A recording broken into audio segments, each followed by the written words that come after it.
Allahu Akbar, Allahu Akbar, Allahu Akbar. La ilaha illallah. Allahu Akbar, Allahu Akbar, wa lillahil hamd.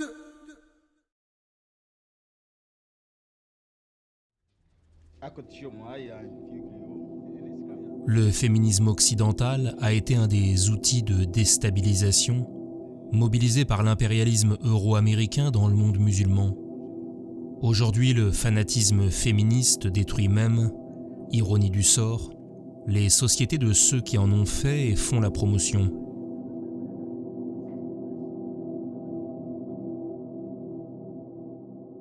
Allah subhanahu wa ta'ala a créé des hommes et des femmes non pas égaux, mais complémentaires, avec des droits et des devoirs différents.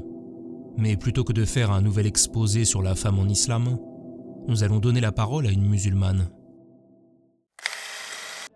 Dans les années 1960, en Tunisie, la savante Hind Shalabi va laisser une trace remarquable dans l'histoire islamique contemporaine.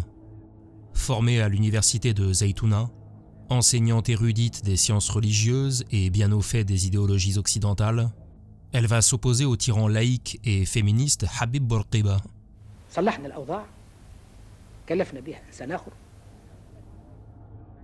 Elle écrit de nombreux textes et discours sur la place de la femme en islam, ainsi que sur ses droits et devoirs.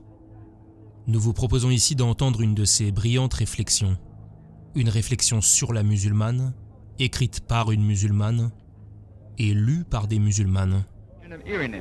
Which is perhaps the most lasting of all that we carry with us when leaving Tunis. Pourquoi tant d'attention aux femmes ? Pourquoi cette question travaille-t-elle autant les sociétés ? La réponse s'impose d'elle-même.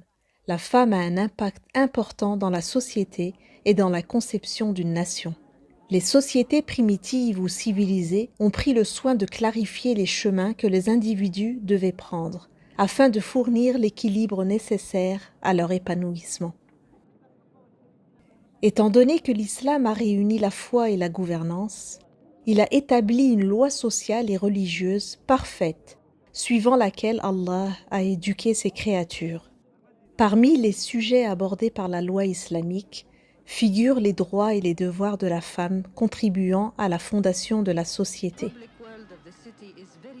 Il est réellement difficile pour la femme, a fortiori musulmane, d'adopter une approche objective dans la recherche de cette question et son analyse. Cependant, les textes des chercheurs et chercheuses en sciences islamiques et même dans les sciences humaines permettent de se prémunir des sentiments personnels et des émotions. Les textes coraniques et prophétiques prononce clairement l'attitude de l'islam à l'égard de la femme sans avoir besoin d'interpréter ou de donner un avis personnel. Ces textes ont permis d'assurer la cohérence de la vie religieuse, civile et financière. L'islam a construit ces dernières sur un point fondamental qui est de suivre le rythme de la nature première, la fitra, en répartissant les droits et les devoirs selon les capacités des deux sexes.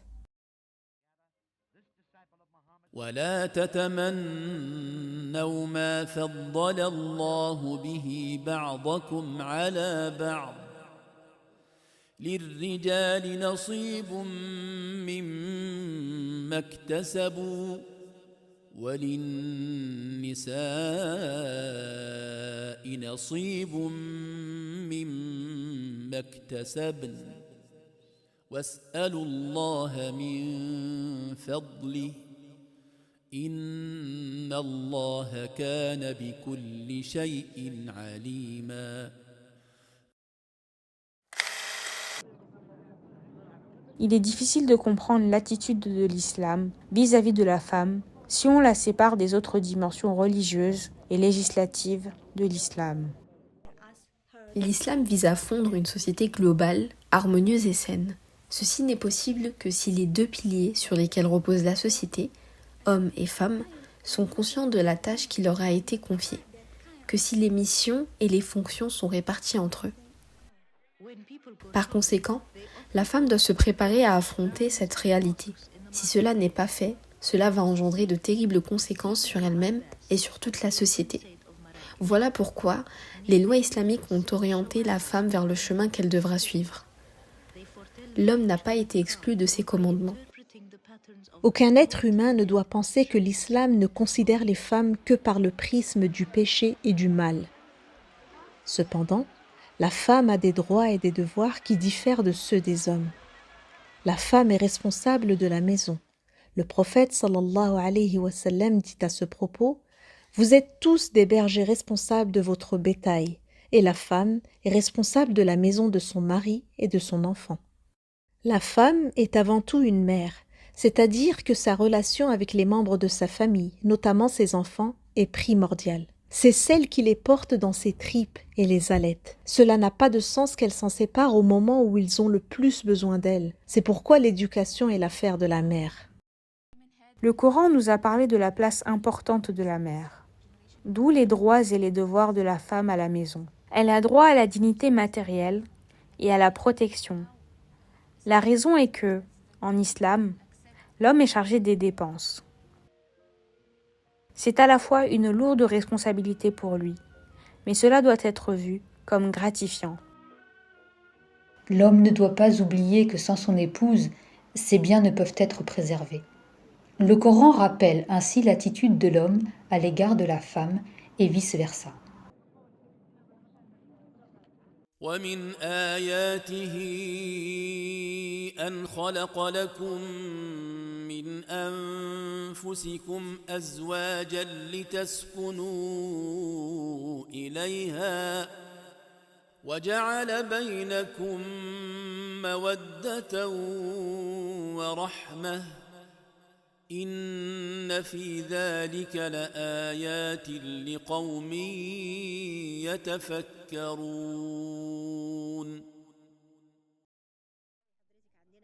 La responsabilité suppose de l'exigence.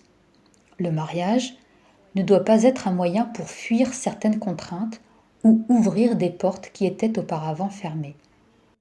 La femme, dans sa maison, est un soldat qui ne pose pas son arme. Elle veille sur l'éducation des membres de sa famille, leur santé, leurs mœurs et leur économie. Parce que la femme est du genre humain, elle est appelée à la foi.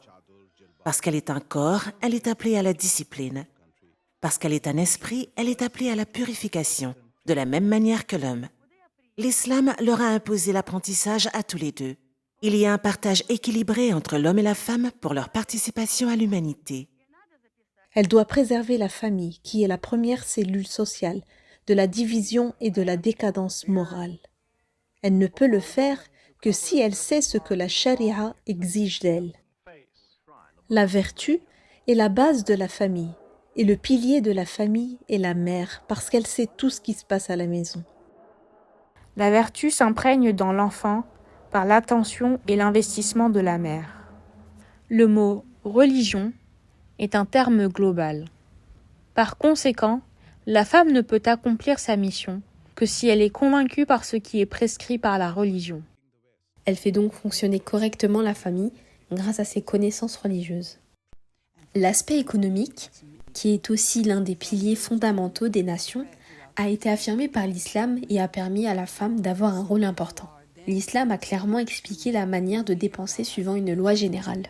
Combien de riches ont perdu leur fortune à cause d'une femme irresponsable et combien d'hommes modestes ont gagné leur vie et fait fructifier leur argent grâce à la gestion d'une femme vertueuse. L'islam est une religion naturelle dans la mesure où elle est adaptée aux créatures. L'homme et la femme sont satisfaits et sereins dès lors qu'ils ont accepté la division des tâches, des fonctions et des capacités qu'Allah a décrétées. C'est une répartition équilibrée, sans excès. L'égalité absolue entre hommes et femmes dans tous les domaines est valable théoriquement, mais elle est rejetée par la nature et contraire à la vision islamique. Qu'est-ce qui est plus juste ? Attribuer à la femme ce que la nature et l'islam lui a donné, ou la faire supporter une charge supérieure à ses capacités ? فاعلم أنه لا إله إلا الله واستغفر لذنبك وللمؤمنين والمؤمنات والله يعلم متقلبكم ومثواكم